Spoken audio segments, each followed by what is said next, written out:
എല്ലാവർക്കും സുഖമാണെന്ന് വിശ്വസിക്കുന്നു. ഡെയിലി അപ്ഡേറ്റിലേക്ക് എല്ലാ ആളുകൾക്കും സ്വാഗതം.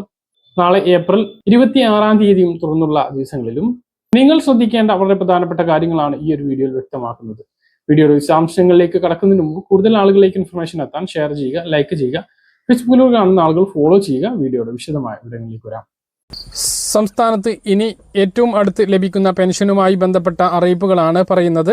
ഇനി നമുക്ക് ഏറ്റവും ആദ്യം ലഭിക്കുക സ്ത്രീ സുരക്ഷാ പെൻഷനാണ്. സംസ്ഥാന സർക്കാരിൻ്റെ സ്ത്രീ സുരക്ഷാ പെൻഷൻ പദ്ധതിയിലേക്കുള്ള അപേക്ഷകരുടെ എണ്ണം ഇപ്പോൾ കുതിക്കുകയാണ്. പദ്ധതി തുടങ്ങിയത് ഫെബ്രുവരിയിലാണ്. 10.05 ലക്ഷം പേരായിരുന്നു ഉണ്ടായിരുന്നത് എങ്കിൽ ഇപ്പോൾ 18.18 ലക്ഷമായി ഇത് ഉയർന്നിട്ടുണ്ട്. ഏപ്രിൽ മാസത്തെ പെൻഷൻ വിതരണം ഉടൻ തുടങ്ങും. ഇത് വിതരണത്തിന് വേണ്ട നടപടികൾ സർക്കാർ തലങ്ങളിൽ നിന്നും ആരംഭിച്ചിട്ടുണ്ട് എന്നുള്ളതാണ് ഇപ്പോൾ നമുക്ക് ലഭിക്കുന്ന വിവരങ്ങൾ. 35 വയസ്സ് പൂർത്തിയായ സ്ത്രീകൾക്ക് എപ്പോൾ വേണമെങ്കിലും പെൻഷന് അപേക്ഷിക്കാം. എന്നാൽ ഇതുവരെ 12 ലക്ഷത്തോളം ആളുകൾ ഇതിലേക്ക് അപേക്ഷ സമർപ്പിച്ചിട്ടില്ല എന്നുള്ളത് വളരെ അത്ഭുതമാണ്. ഇതിനെക്കുറിച്ച് അറിയാത്തത് കൊണ്ടോ മറ്റ് തെറ്റിദ്ധാരണകൾ കൊണ്ടോ ആയിരിക്കും ഇവർ അപേക്ഷ നൽകാത്തത്. മറ്റ് എല്ലാ കണക്കിലും മുന്നിൽ ഉള്ളതുപോലെ തന്നെ മലപ്പുറം ജില്ലയിലാണ് അപേക്ഷകർ കൂടുതൽ. കാരണം ഏറ്റവും കൂടുതൽ ജനസംഖ്യ ഉള്ള ജില്ല മലപ്പുറം ജില്ലയാണ്. 2.55 ലക്ഷമാണ് മലപ്പുറം ജില്ലയിലെ അപേക്ഷകരുടെ എണ്ണം. ഇവരിൽ 2.4 ലക്ഷം പേർക്ക് പെൻഷൻ ഇതിനകം തന്നെ കിട്ടിത്തുടങ്ങിയിട്ടുണ്ട്. തിരുവനന്തപുരം ജില്ലയാണ് 2ാം സ്ഥാനത്ത്. 1,91,000 പേരാണ് ഇവിടെ അപേക്ഷിച്ചത്. 1,69,000 പേർക്ക് ഇതിനകം തന്നെ തിരുവനന്തപുരം ജില്ലയിൽ പെൻഷൻ കിട്ടിയിട്ടുണ്ട്. ഏറ്റവും കുറവ് പത്തനംതിട്ട ജില്ലയിലാണ്. 51,479 പേരാണ് അപേക്ഷ നൽകിയത്. ഇതിൽ 44,851 പേർക്കാണ് ഇതിനകം പെൻഷൻ അനുവദിച്ച് വിതരണം ചെയ്ത് തുടങ്ങിയിട്ടുള്ളത്. അപേക്ഷ നൽകിയിട്ടും 1 ലക്ഷത്തോളം ആളുകൾക്ക് ഇനിയും പെൻഷൻ അനുവദിച്ച് തുടങ്ങിയിട്ടില്ല. ഇത്തരം അപേക്ഷകൾ പരിശോധനയിലാണ്. 35 മുതൽ 60 വയസ്സ് വരെ പ്രായമുള്ള മഞ്ഞ, പിങ്ക് റേഷൻ കാർഡ് അംഗങ്ങളായ സ്ത്രീകൾക്കാണ് പെൻഷന് അർഹതയുള്ളത്. സംസ്ഥാനത്തു നിന്നു താമസം മാറുകയോ ജോലി കിട്ടുകയോ ചെയ്താലോ റേഷൻ കാർഡ് തരം മാറ്റി നീലയിലേക്കോ വെള്ളയിലേക്കോ മാറ്റുകയാണ് എങ്കിലോ കിട്ടിക്കൊണ്ടിരിക്കുന്ന പെൻഷൻ മുടങ്ങുന്നതാണ്. അനർഹമായി പെൻഷൻ വാങ്ങുന്നവർക്ക് 18% പലിശ സഹിതം വാങ്ങിയ തുക തിരിച്ച് ഈടാക്കുന്നതാണ്. കഴിഞ്ഞ മാസം 69,000 ആളുകൾക്ക് പുതുതായി പിങ്ക് റേഷൻ കാർഡ് ലഭിച്ചിരുന്നു.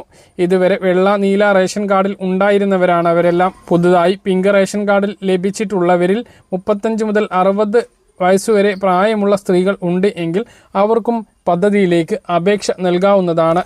ഉടനെ തൊട്ടടുത്തുള്ള അക്ഷയ കേന്ദ്രങ്ങളിലെത്തി ബന്ധപ്പെട്ട രേഖകൾ മുഖാന്തരം അപേക്ഷ നൽകണമെന്ന് ഓർമ്മിപ്പിക്കുന്നു. എന്തൊക്കെ രേഖയാണ് വേണ്ടത്, എങ്ങനെയൊക്കെയാണ് എന്ന് നമ്മൾ പലതവണ പറഞ്ഞതുകൊണ്ട് വീണ്ടും ആവർത്തിക്കുന്നില്ല. അപ്പോൾ ഇതുവരെ അപേക്ഷിക്കാത്ത ആളുകൾ അപേക്ഷ നൽകുക. അപേക്ഷ നൽകിയിട്ട് പെൻഷൻ ലഭിക്കാത്ത ആളുകൾ അപേക്ഷയുടെ തൽസ്ഥിതി പരിശോധിക്കുക.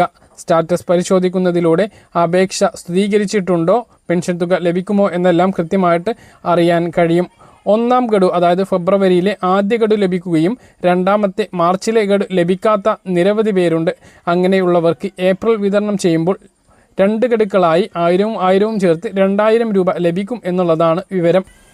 കാലാവസ്ഥാ വകുപ്പിൻ്റെ ഉഷ്ണതരംഗ മുന്നറിയിപ്പ് വീണ്ടും ഔദ്യോഗികമായി പ്രഖ്യാപിക്കേണ്ടി വന്നൊരു സാഹചര്യം അതുകൊണ്ട് തന്നെ നിലവിൽ വന്നു. സർക്കാരിൻ്റെ പ്രോട്ടോകോൾ അനുസരിച്ച് പറഞ്ഞാൽ ഒരു സെൽഫ് ലോക്ക്ഡൗണിന് വിധേയമാകണമെന്ന് തന്നെയാണ് നമ്മുടെ അഭ്യർത്ഥന.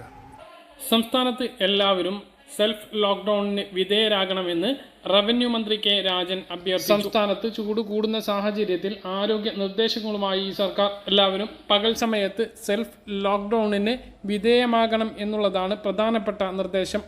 കോവിഡ് കാലത്ത് സമാനമായ രീതിയിൽ പകൽ സമയങ്ങളിൽ കഴിവതും പുറത്തിറങ്ങാതിരിക്കണം എന്നാണ് ഇന്ന് റവന്യൂ മന്ത്രി കെ രാജൻ വ്യക്തമാക്കിയത്.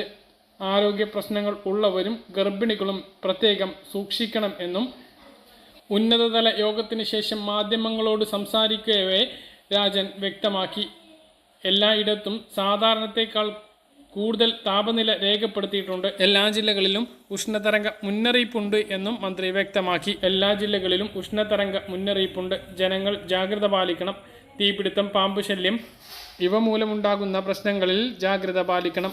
പകൽ സമയത്ത് ജനങ്ങൾ അനാവശ്യ യാത്രകൾ ഒഴിവാക്കണമെന്നും മന്ത്രി അഭ്യർത്ഥിച്ചു. പാമ്പ് കടിയേൽക്കുകയാണ് എങ്കിൽ 108 ആംബുലൻസിൽ പൂർണ്ണ സജ്ജീകരണങ്ങൾ അതിലുണ്ട് എന്നും 108 ആംബുലൻസിലേക്ക് ബന്ധപ്പെടണമെന്നും ആൻറ്റിവനമുള്ള ആശുപത്രികളിലേക്ക് പാമ്പുകടിയേറ്റ ആളെ എത്തിക്കാൻ ആംബുലൻസുകാർ സജ്ജമാണ് എന്നും റവന്യൂ മന്ത്രി വ്യക്തമാക്കി. അതേസമയം കടുത്ത വേനലിലുള്ള പവർ കട്ടിൽ കേരളം വെന്തുരുകുകയാണ്. അപ്രതീക്ഷിതമായിട്ടുള്ള പവർ കട്ടുകളാണ് രാത്രികാലങ്ങളിൽ ഉണ്ടാകുന്നത്. ഒരു മുന്നറിയിപ്പും ഇല്ലാതെയാണ് വൈദ്യുതി നിയന്ത്രണം എന്നുള്ളത് ജനങ്ങളെ വലക്കുന്നുണ്ട്. കഴിഞ്ഞ ഏതാനും ദിവസങ്ങളിൽ പകലും രാത്രിയും ഒരേപോലെ മണിക്കൂറുകളോളം വൈദ്യുതി പോയിട്ടുണ്ട്. 15 മുതൽ മണിക്കൂറുകൾ വരെ നീണ്ടു നിൽക്കുന്ന ഇടവേള നിരവധി തവണകളാണ് വൈദ്യുതി നിയന്ത്രണം. 10 വർഷമായി പവർ കട്ടില്ല എന്ന മേനി നടിച്ചുകൊണ്ടായിരുന്നു സർക്കാർ തെരഞ്ഞെടുപ്പിനെ നേരിട്ടത്. ഈ ഒരു സർക്കാർ തന്നെയാണ് ഇലക്ഷന് ശേഷം ഇത്തരത്തിലുള്ള ഒരു നടപടിയിലേക്ക് കടക്കുന്നത്. സർവകാല റെക്കോർഡിലാണ് വൈദ്യുതി ഉപയോഗം എന്ന ന്യായം ഒക്കെ ശരി തന്നെയാണ്. വൈദ്യുതി പ്രതിസന്ധിയാണ്.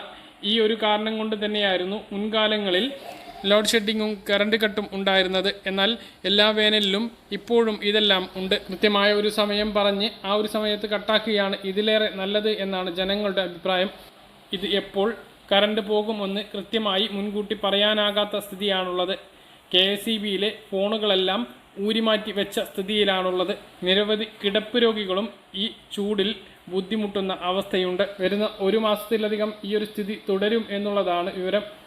അതേസമയം അപ്രഖ്യാപിതമായിട്ടുള്ള ലോഡ് ഷെഡിംഗ് സംസ്ഥാനത്തില്ല എന്നും ഓവർലോഡ് ആകുമ്പോൾ സ്വാഭാവിക നിയന്ത്രണം മാത്രമാണുള്ളത് എന്നും വൈദ്യുതി മന്ത്രി കൃഷ്ണൻകുട്ടി വ്യക്തമാക്കി. മറ്റൊരു പ്രധാനപ്പെട്ട കാര്യം, മൂന്നാറിലേക്ക് യാത്ര പോകുന്ന ആളുകൾക്ക് മുന്നറിയിപ്പ്. കനത്ത ചൂടും അൾട്രാ വയലറ്റ് ഇൻഡെക്സ് റേറ്റ് 8-ലെത്തിയിരിക്കുന്നതും വളരെ ഗൗരവമാണ് എന്നും യാത്രക്കാർ ജാഗ്രത പാലിക്കണം എന്നും കലക്ടർ അഭ്യർത്ഥിച്ചു. ഗുണനിലവാരമില്ല, വാങ്ങുന്നതെല്ലാം മരുന്നല്ല, പിടിച്ചെടുത്തത് 5.2 കോടി രൂപയുടെ മരുന്ന്, പല പ്രമുഖ കമ്പനികളുടെയും പേരിൽ വ്യാജനും.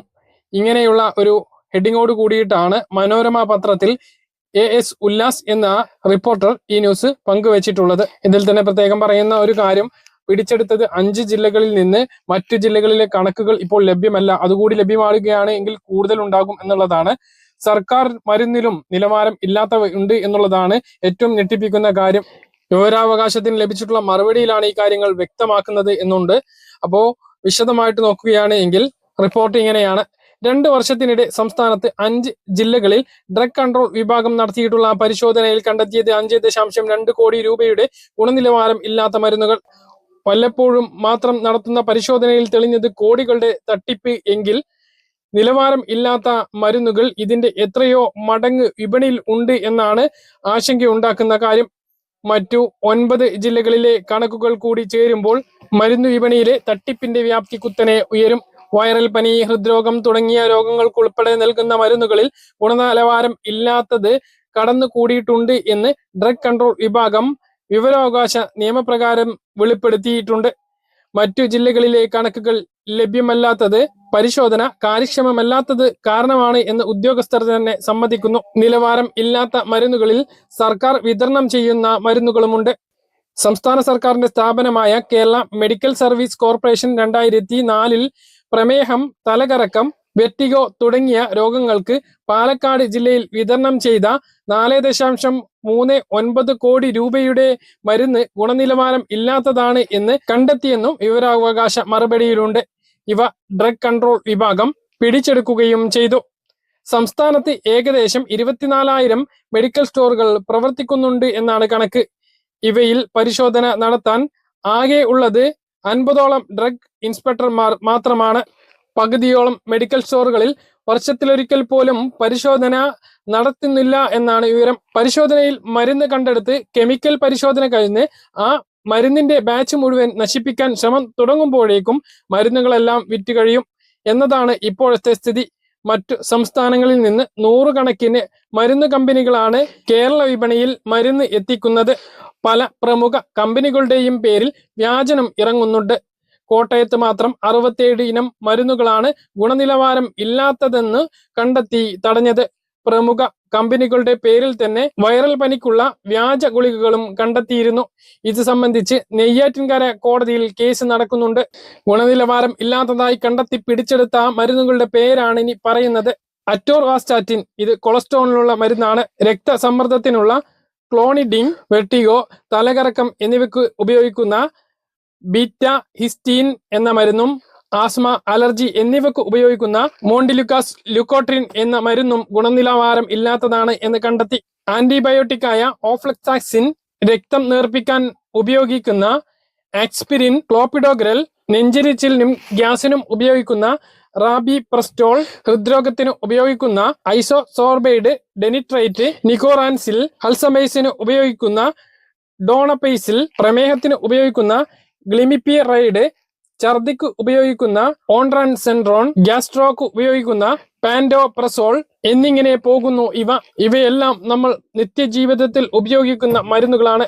ഇവ പലതും ഗുരുതരമായിട്ടുള്ള ഹൃദ്രോഗം ഉൾപ്പെടെ രോഗങ്ങൾക്ക് ഉപയോഗിക്കുന്ന മരുന്നുകളുമാണ്. നിലവിൽ 5 ജില്ലയിലെ കണക്കുകൾ മാത്രമാണ് ലഭ്യമായിട്ടുള്ളത്. മറ്റുള്ളിടത്ത് പരിശോധന കൃത്യമല്ലാത്തത് കൊണ്ടാണ് കണക്കുകൾ ലഭ്യമല്ലാത്തത്. കോട്ടയത്ത് 16.08 ലക്ഷം രൂപയുടെ മരുന്നും, പാലക്കാട് 4.40 കോടി രൂപയുടെ മരുന്നും, തിരുവനന്തപുരത്ത് 25.15 ലക്ഷം രൂപയുടെ മരുന്നും, ഇടുക്കിയിൽ 24.73 ലക്ഷം രൂപയുടെ മരുന്നും, തൃശൂരിൽ 11.14 ലക്ഷം രൂപയുടെ മരുന്നും കുറഞ്ഞ പരിശോധനയിൽ പിടിച്ചെടുത്തു. കൂടുതൽ പരിശോധന നടത്തുകയാണ്. കണക്കുകൾ ഇവിടെ നിന്നും വിടും. പക്ഷേ നമ്മുടെ സംസ്ഥാനത്ത് 24,000-ഓളം മെഡിക്കൽ സ്റ്റോറുകളിൽ പരിശോധന നടത്താൻ 50ഓളം ആളുകൾ മാത്രമാണ് ഉള്ളത് എന്നുള്ളത് ഞെട്ടിപ്പിക്കുന്ന കണക്കാണ്. ഇതേക്കുറിച്ച് നിങ്ങളുടെ അഭിപ്രായങ്ങൾ താഴെ ഒന്ന് കമന്റായി രേഖപ്പെടുത്തുക. പറഞ്ഞ കാര്യങ്ങൾ കൃത്യമായിട്ട് മനസ്സിലാണെന്ന് കരുതുന്നു. ഇതുപോലുള്ള ഇൻഫർമേഷനുകൾക്ക് ഫോളോ ചെയ്യുക, സബ്സ്ക്രൈബ് ചെയ്യുക. മറ്റൊരു വീഡിയോയുമായി നമുക്ക് വീണ്ടും കാണാം. ഇതുവരെ